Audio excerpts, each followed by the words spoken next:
Series 3, for me, is where Peep Show became comfortable with its identity. Whilst 1 and 2 are great, no spoilers though, there's something about the identity of 3 that just screams confidence. Obviously, I've watched this entire show a countless number of times throughout the years, but bear in mind, I'm not just reviewing these series in reverse order, I'm watching them in reverse order. And it really hits you how jarring it is to have just covered an entire season of Mark wrestling with the mere idea of spending the rest of his life with Sophie, when for the majority of this season he is head over heels. I've seen this expressed as a criticism before, which I don't really understand at all, because this series, and of course the finale, does do a great job of depicting the reality of liking someone less and less the more you get to know them. But honestly, it was really refreshing getting back to a classic series of Peep Show with a nice balance of focus around both Mark and Jeremy. But you know the drill. Let's go episode by episode, have a little nice discussion about every episode. I love mugging. This episode isn't too shabby either. As I said in the Series 5 review, I love when Mark and Jez get a chance to converse with typical London scum. Mark's natural constant fear gets a chance to rear its head with full effect, and it makes for some of the funniest line deliveries of the entire series. Mark saying, "Why? Why?" is a delivery I genuinely don't ever go a couple weeks without hearing in my head. What I love about this show, especially in these earlier years, is its authenticity. I have not yet been mugged, but I do mug a lot of people. And this is exactly how it is every single time. I mean, they're clearly just kids who probably don't have a plan if their chosen victim just said no to handing over their possessions, but the fact that they chose the one man who would never do that makes the scene so much funnier. Give us your phone, give us your wallet. Come on, before we fucking do you. Do me? Are they gonna rape me? I mean, the casting's always on point with Peep Show, but the two muggers do feel very authentic. Unlike some other shows where they cast two lads who seem less like muggers and more like they've just graduated from an expensive acting school. Michelle is introduced and then killed off in this episode. It can probably be a bit strange when there's always so much focus around Jez and Mark's romantic interests. Beginning the series with a woman we've never met who's been in a relationship with Jez seemingly for months is a little jarring, but once you know it's coming, I think she's a refreshing addition to the episode. The idea of someone completely dismissing a breakup in the way she does is really funny, and she works really well as a contrast to how lovely Big Suze is. This is the first episode we meet Suze, and from her first scene she fits in perfectly, like she's always been there. Whilst the scenarios in this series are a little more low-key compared to later seasons, the comedy is really at peak form when it comes to the small incidental lines thrown in here and there. Something as simple as Jez taking a little too long to realise Stu is a person instead of an object, and the disappointment that comes with it. It's such a simple line but so effective they end up bringing it back in Series 5. Oh, we should leave that for Stu. Stu? What's Stu? Who's Stu? It's for Saz. I'm sorry? Saz? Saz who? What Saz?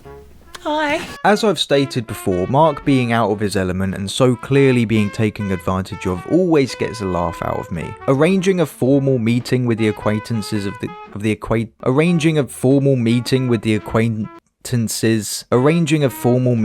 acquaintances arranging a formal meeting with the acquaintances I can't say that fucking word. Arranging a formal meeting with the friends of the kids who mugs you and essentially giving them 60 quid and speaking like a woman for no reason is such a hilarious concept. Again, this episode is another example of Mark opting for the hard route of not coming clean and making a fool out of himself. I want you to be sure. I am sure. So, shall we?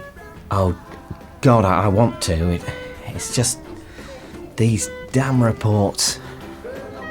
And this isn't even anything like the Dobby situation, where telling her you're gonna be a dad might pretty royally fuck everything up. Just say you've been mugged. It would probably be the most interesting thing you've ever told Sophie at this point. But yeah, great episode. I love the angle of Jez turning to alcoholism after having probably the most depressing threesome anyone's ever had. Mark has a sort of a little arc in this episode, which is rare for this show. I don't know if it was intentional, but the parallels between the conclusions to Mark and Jez's storylines, essentially resulting in the same outcome but being a positive one for Mark and a negative one for Jez. Obviously up until Sophie finds the knife. It toys with themes of, the duality of man, the cycle of violence, being the last refuge of the incompetent.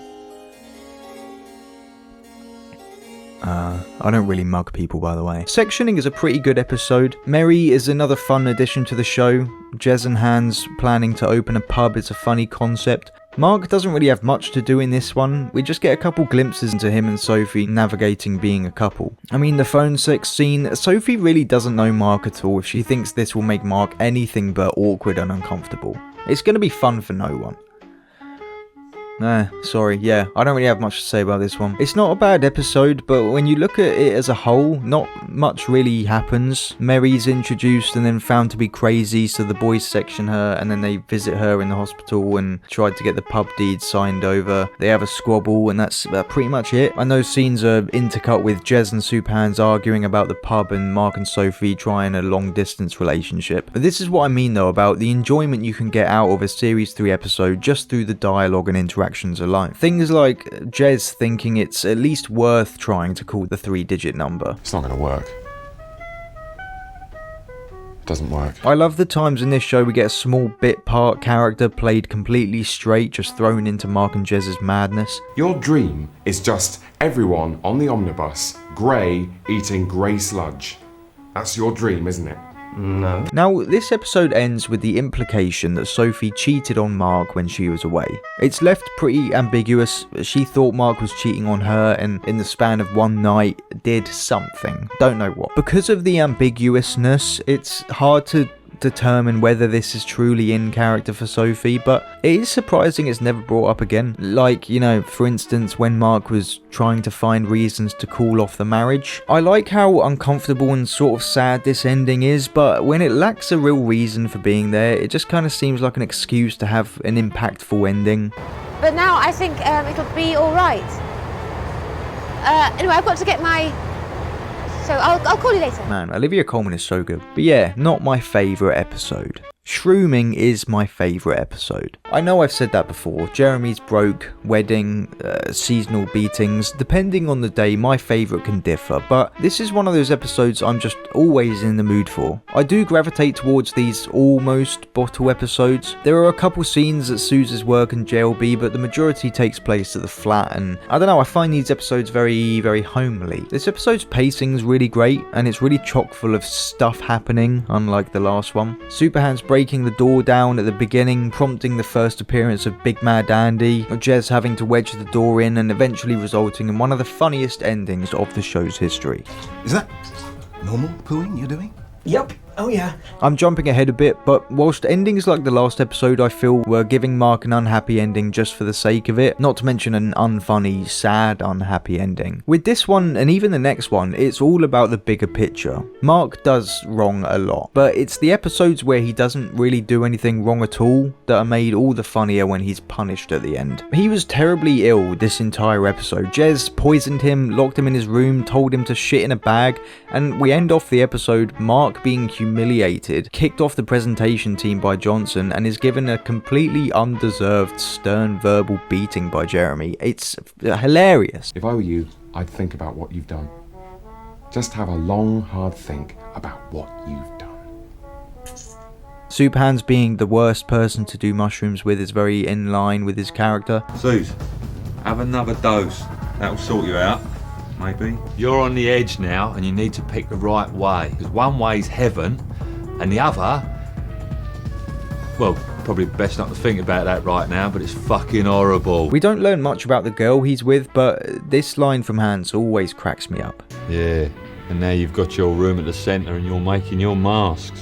One thing I will say is there doesn't seem to actually be much shrooming in this episode. I mean, Big Suze panics a bit, but there's almost no focus at all given to the actual shrooming experience. Jez mentions he's tripping at the end of the episode, but I don't know. I'm not saying I want like POVs of hallucinations, although that would be pretty sick. And I don't want everyone in the episode unrealistically acting high. I'm just saying it's a bit strange how little focus on mushrooms there are in an episode called Shrooming, you know? That's all I'm saying. Sistering is an alright episode. I really like Mark's sister. Similar to Big Sue's, she fits into this world very well, and I always love when she turns up. The idea of both Mark and Jez pining over the same woman has been done before with Tony, but adding Mark's sister into the mix adds a level of pettiness to the dynamic, which makes the story really compelling. It's a showcase of how Jez's flippant nature when it comes to women can bite him in the bummy area. Why did I write that? I mean, happy to profess his love of Sarah simply to disallow Mark from expressing his problems with him sleeping with her, but instantly ready to chuck her as soon as Big Sue's is available. The scene of Mark jogging is painfully relatable. As I mentioned briefly, this is another episode that ends with Mark being treated very unfairly, but again, it feels earned and is very funny. I guess, Mark was trying to get with Big Sue's, and he is in a relationship with Sophie, remember? But Jez really got zero comeuppance for the way he treated Sarah, and the fact that after an entire episode of Mark trying his best to protect his sister, he's then left with the task of breaking up with her for Jez, and he's met with this. Look, it's not you, it's him. He has certain commitment issues. You're loving this, aren't you? I'm really not. Again, it's the fact that it's so undeserved that makes it so good. Jurying is another episode in Series 3 of Peep Show. Actually, while we're here, reviewing episodes of Peep Show, I just want to mention I really love the consistency with titles in this series. They never do it again, and I don't know why, but the titles of the episodes, Jurying, Shrooming, all the ings are very satisfying.